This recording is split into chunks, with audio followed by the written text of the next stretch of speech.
Hello and welcome to your 8-week fat loss challenge. I am so excited to have you. So above you'll see your personalized fat loss calories. These are calculated off your age, height, and current weight. You'll also see grams of protein, fat, and carbs. Number one thing I want you to focus on is your calories and your protein. This is a learning curve and this will take time, so just be patient with yourself.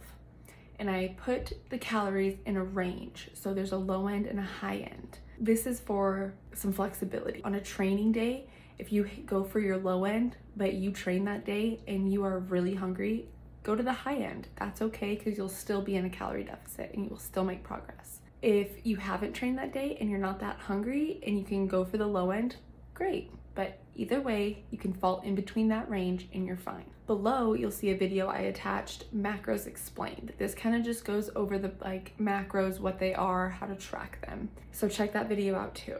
Okay, so my tips for success for this challenge. Number one is serving sizes. If you've never counted calories before, serving sizes are very important. So if you download an app like MyFitnessPal or a NutriCheck calorie counter is a good one. Any free app that tracks calories and protein. So those are the ones we want to know for sure. Say you're having some oatmeal. You're going to want to make sure that in your app you log one serving, which is half a cup. And when you go to eat that oatmeal, you're going to want to make sure that you measure out half a cup or weigh out 40 grams to make sure that you're getting that 150 calories. If you're just eyeballing it, you're going to be logging a certain amount of calories, but you're going to be eating more than that. So that is the biggest tip I can give you, is to weigh and measure out your food to match what's on the label. So planning in the app. If you download the app and you are trying to plan for the next day, say you want a half cup of oatmeal, almond milk, input all of that into the app for your whole day and make sure that you're in your calorie range, you've hit your protein. Then when the day comes and you're ready to make your meal, you will reference your app and you'll know how much of each food to eat.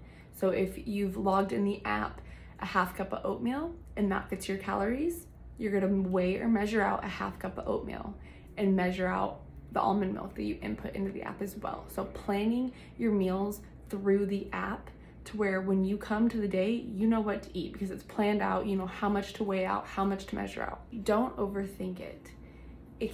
Your lunch can be as simple as a sandwich, and what you would log is 2 pieces of bread, whatever kind of bread you're eating, however many ounces or slices of lunch meat, a tablespoon of mayo, a tablespoon of mustard. Make sure you're weighing and measuring those out and input that into the app, and it'll tell you how many calories and macros it is.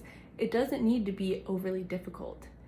I know a lot of people that get freezer food, although it's not the most whole, nutritious, it's processed, but that's okay. If you're on the run and you need something, just look for lower cal, high protein that will fit your calories, and that's okay. It doesn't need to be an overly complicated process. Another big tip of mine is do not over restrict yourself.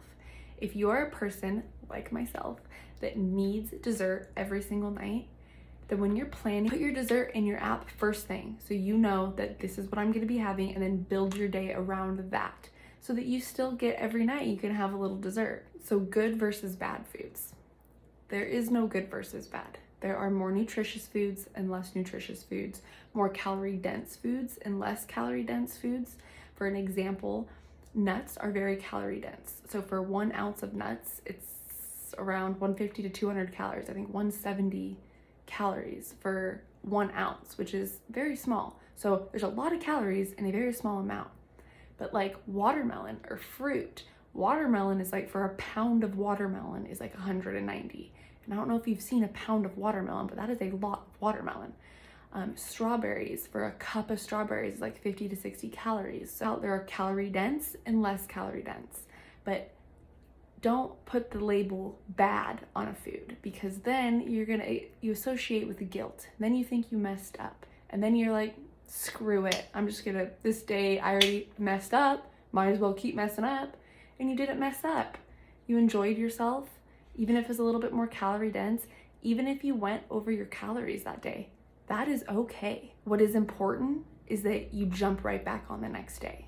No one lost all the body fat with one salad or one day of eating healthy, and no one is gonna gain weight, gain body fat with one day of going over your calories. It's just, it doesn't work that way.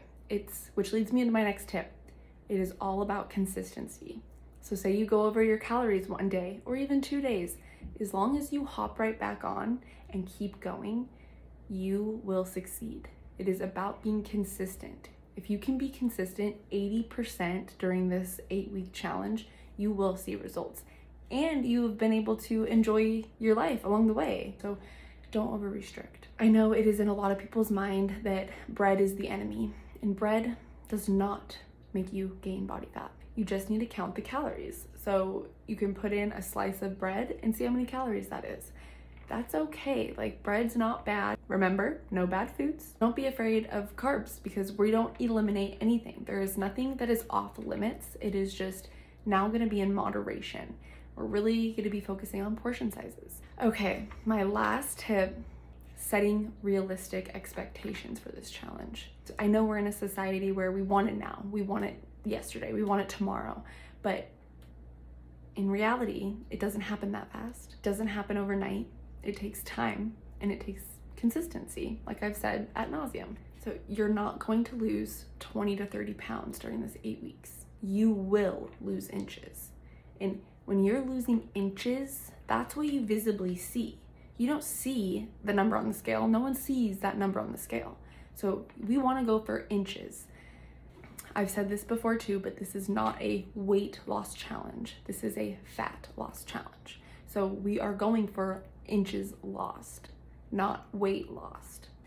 So thank you again for signing up for this challenge, and I can't wait to watch you kill this process. As long as you are consistent, you will succeed at this.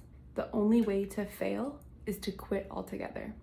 So if you have an off day, an off couple days, just hop right back on and keep going.